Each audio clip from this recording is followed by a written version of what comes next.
this way quite soon to publicise his latest movie. If we can stop him in his tracks, okay. If not, we're in trouble. Hold it, lads. Hold it. What should we hit them with now? How about a few verses of Volare?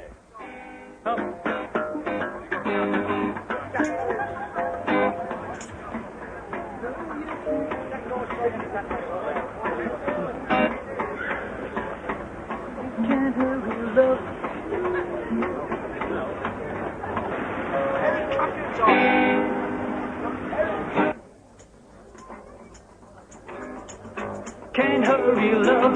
No, you just got to wait. You know love don't come easy. It's a game of give and take. You got to how much love can I take? Before the holy lady. Oh, my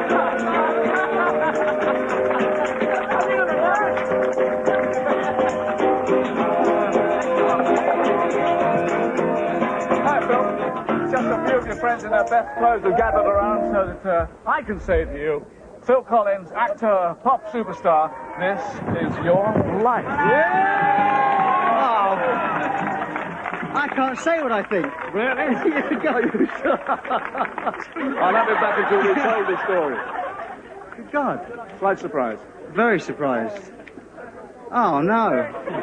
You're not sweating again. Because when I arrived, I said, what are all these people doing here? It's nothing to do with me. I thought it was just going to be a small interview, you know, but it isn't, is it? Slightly bigger than that. Slightly bigger than that. As you will discover. The lads as well. Well done, the lads. Oh, thank you so much. Well, I'd like to thank Jill as well, and David Green, your director, off to the studio.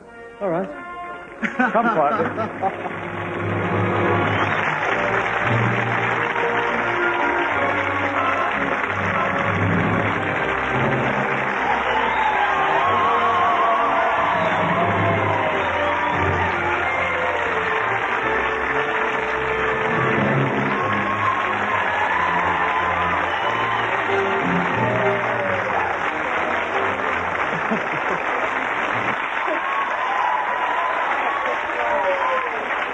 Well,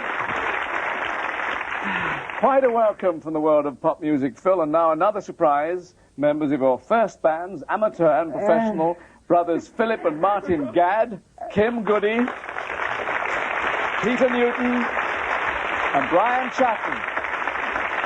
Virgin Records, Richard Branson, and Atlantic's Ahmet Ertegun. Tour musician from Wisconsin, Darryl Sturmer, and from Los Angeles, Chester Thompson. And the boss who's looked after your career since your Genesis days 15 years ago, Tony Smith. And Phil, from golden discs to silver screen, you're now well on the way to movie stardom as great train robber Buster Edwards in the film Buster. Oh, look at them passports. They were right, ain't they? Mind you, it's a good job I was on the spot. I mean, you would not believe some of the rubbish they try to palm me off with. Just goes to show you get what you pay for, in the end. Are we all right for money? Yeah, well, that's why I came over here, wasn't it? The Swiss account is now operating properly. The money will go from here on to Nassau or then on to Mexico. How much do you have to fork out? £1,000 for the courier, £2,000 for the bank charges. So, but look at them, eh? I mean, that is the good life, that is. That's what we worked all them years for. The good life. Hmm? And one of Britain's most popular actresses playing your missus. Well, Bill, if I didn't look 6 months pregnant there, I don't know when I did. Of course, it is the delightful Julie Walters.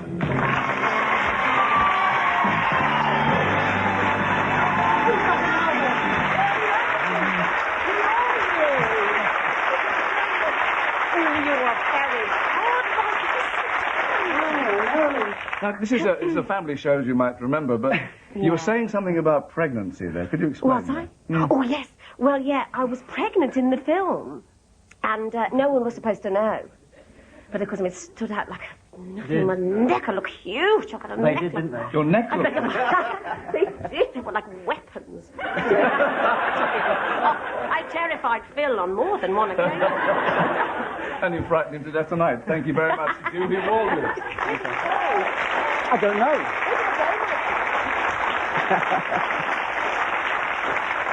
Grab a seat in the front row, that's it. Well, Phil Collins, this is your life, a life that's rocked along from winning a holiday camp talent competition with your tin guitar when you were just 5, to hits with international rock band Genesis and solo successes too. I'm better for the smile you give, and while I live, I will follow you.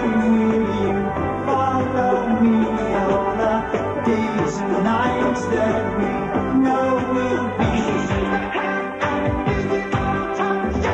She reaches in and grabs my holding your heart. She sees that hand and invisible touch.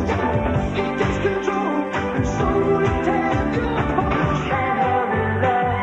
No, you just have to wait. Just trust in the girl's eye. No matter how long it takes, and I feel your heartbeat. I can hear you breathing in my ear. Wouldn't you agree, baby? You and me got a groovy kind of love.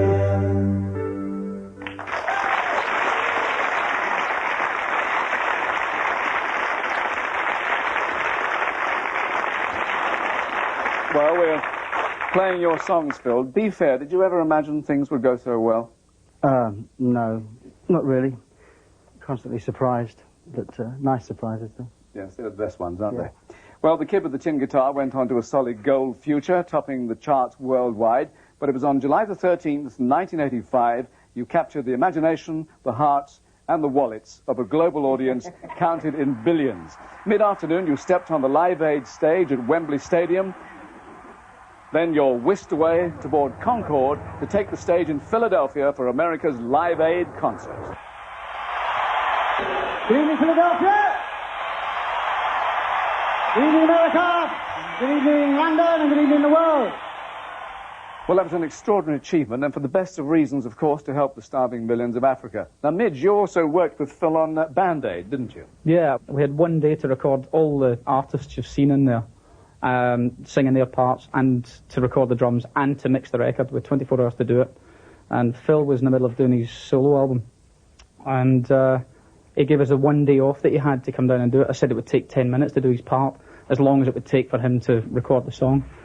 And he sat there for 6 hours waiting in this 10 minutes to turn up. And he did, as true as he said he would be, he did it in 10 minutes with sickening proficiency. Bobby, Phil is a bit like Concorde in a way, always such a blast of energy. Have you found that?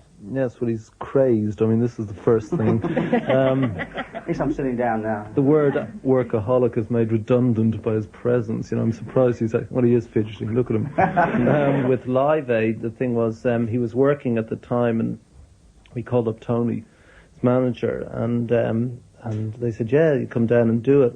And then we got a phone call, and he said, well, yeah, I'll do it, Bob, but I'll do it only if I can play with everybody on the stage in both England and America. And so hence Concorde sort of came into being, and that was the main reason for it. But he did. How many people did you play with? It must have been about 8 bands. Yeah, everyone that would have me, really. Yeah, no. Only 8, in fact, had him.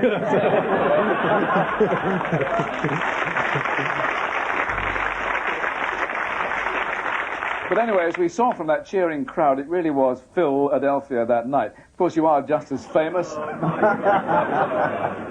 actually wrote that bit. Anyway, you are just as famous in America as you are here, and it was in the United States. 8 years ago, he met you, Jill. You were married at Guildford in Surrey in August 1984.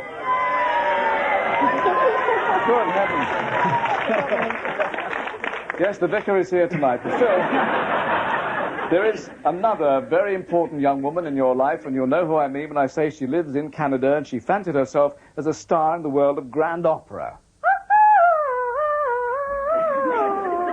Lovely. Of course, your daughter by your first marriage, not in Vancouver tonight, but right here, 16-year-old Jolie.